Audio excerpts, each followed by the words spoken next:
Hello, Steve 89. Well, I had to look at the box office this weekend. We had to see how Ghostbusters did, and it did pretty good. It did exactly 44 million, but that can't be the final because it literally says 44 million dot 0000000. And I'm like, okay. It was on 4,315 screens, which is decent, got proper release. Now, there's all these comparisons to the 2016 Ghostbusters and all the drama there. And reality is that film did make about $1.5 million or so, or 2 million more. I think it was 46 million in its opening, which is decent. I mean, it's not a huge, back in the day, before the pandemic, it's not a huge opening, but it was a good, solid opening, and so was this. But it did open 2 million smaller, and there's been a few years for inflation to change it. So it did open a little smaller, but it opened in the pandemic. So I don't think we're really comparing films like that anymore. I think we're all giving every film that comes out after the pandemic that benefit of the pandemic doubt. So, but there's a few differences between these two films. The 2016 film cost 144 million, whereas the new film only cost 75 million. So even if they make less money, they're still more profitable, more successful, and that's all Hollywood cares about, not how many people go and see it or what it actually makes. So the first film, it's not even the first reboot because it's not a reboot. The 2016 film made $229 million, and I had the breakdown of how much it made internationally versus domestic, but it's not on my phone, and I can't read my own notes because I'm useless. Okay, you don't need to know that anyway. Basically, the opening, it's opened pretty much the same. It's just as strong as that one, really. 2 million, consider the pandemic, it's about the same.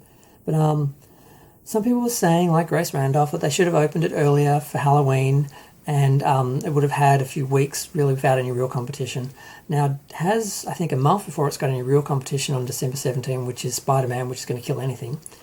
But it did okay. Now, The Eternals unfortunately dropped 59.7% and only did 10.8 million, so that's not looking good.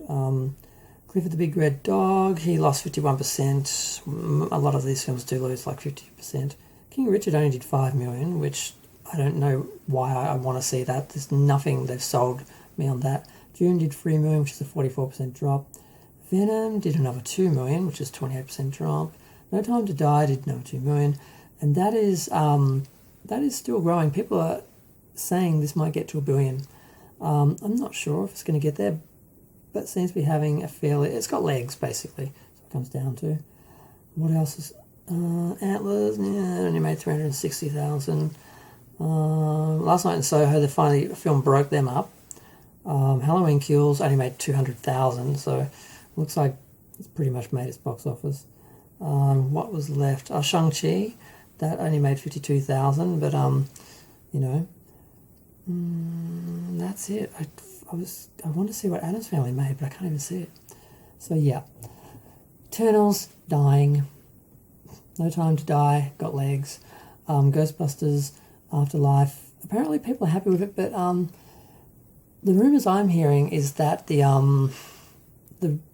real Ghostbusters who show up, they basically show up at the end of the film, and the idea is in the next film we're going to get like going back down memory lane and have those guys back as sort of major players, not just cameos or appearing at the end. That's what I'm hearing. I haven't watched it yet because I want to watch the first two films and the 2016 sequel again, and then watch Afterlife, so I can do a comparison. But I don't know, should I watch the three linked films together and then 16 on its own?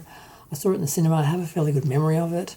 The only thing I really didn't like was, I didn't mind it, honestly. The only thing I really didn't like was the attitude towards the original actors and the real man-hating attitude towards the secretary, just the sexism there where they just treat him like a himbo, and he's practically mentally disabled and they're basically taking advantage of him sexually. It was really creepy.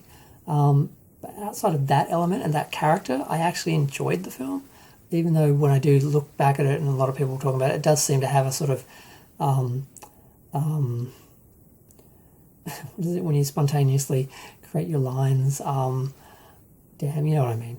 There was a lot of that in the film. It didn't feel really tight with the script. It felt like just they were like improvising a lot of the time, which apparently they were.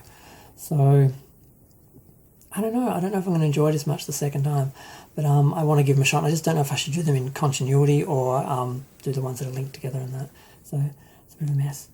Can't think of anything else as far as the box office. I really was hoping Eternals would do better, but it didn't.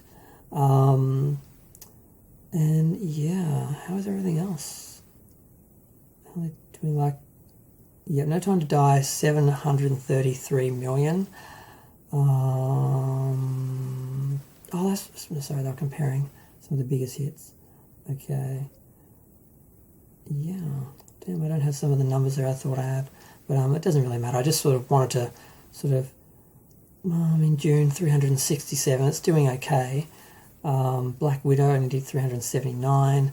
Shang-Chi has done 431, so $500 million. I was really hoping that would do better. The Eternals has actually done 336 million, which is more than I thought it had, but it's still not going to get where it needs to be. And there's talk that No Time to Die still won't even really make a profit, even if it makes 900. But people are thinking it's going to get to $1 billion, in which case it would make like 100 million profit or 150 million or something like that. That's something, considering they probably wrote it off because of the pandemic. They probably said, you know what, we're just going to have to write this off as a loss because it's too late. We've missed our slot. We've delayed it. And, we're in a different time now. So, yeah. I just want to talk about the box office. And I did. I'm looking forward to seeing Ghostbusters. I've heard nothing bad about it. All good. That it basically respects the original films without sort of copying them, so you get this sense of a new sort of Ghostbusters film with the kids, and it's like more in tune with like the cartoons and the sort of franchise as we sort of see it, because really the original film is very different from all the other Ghostbusters stuff that came after it. And you sort of have people who like the franchise as a whole, and then people who like the original film. And there's such a regard for the original film, which I never liked the original film. I'm one of those people who saw it as a kid, liked it for the ghosts, saw it as an adult and was like, yeah, I don't like or relate to these people, and it's really about them, and the ghosts are just sort of secondary. So yeah, I'm going to go. Feel free to share, like, comment, subscribe. This was supposed to be a 5-minute video, but I waffled on a bit.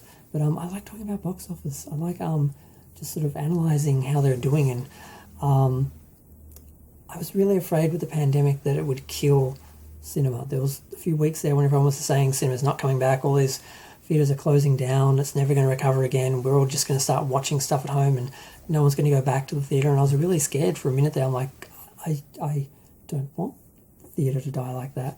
I don't want it to be just this little thing that is like a little trivial, have a few little old movie houses and people just go for, nostalgia and that's it.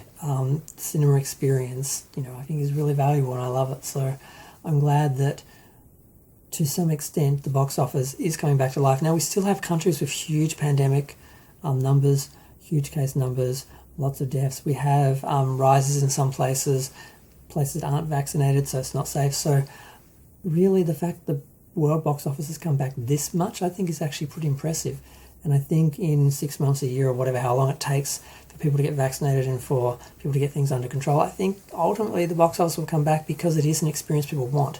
It can't be replaced with streaming and it can't be replaced with video on demand or DVDs or whatever. It is its own thing. It's a cultural experience. It's something we do socially. So I think it's going to come back. I think fully come back. And a lot of people were surprised. They're really cynical and they thought it wasn't.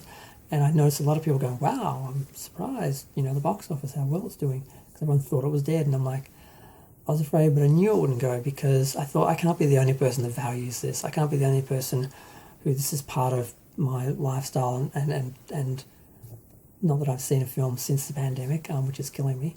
I didn't see Halloween Kills on the big screen on Halloween night, which was what I was planning to do. I didn't see Wonder Woman before Christmas on the big screen. So it's hurting me, and I'm not going to see Ghostbusters Afterlife on the big screen either. I'm not going to do it. I'm in the 6th month of my vaccine, and I'm getting my booster in a couple of weeks. So I'm at my weakest point so much as my resistance to COVID, so it's not the best time to go out and get it. So I'll be waiting until a couple of weeks, so mid-December, late December before Christmas, I might go and do something.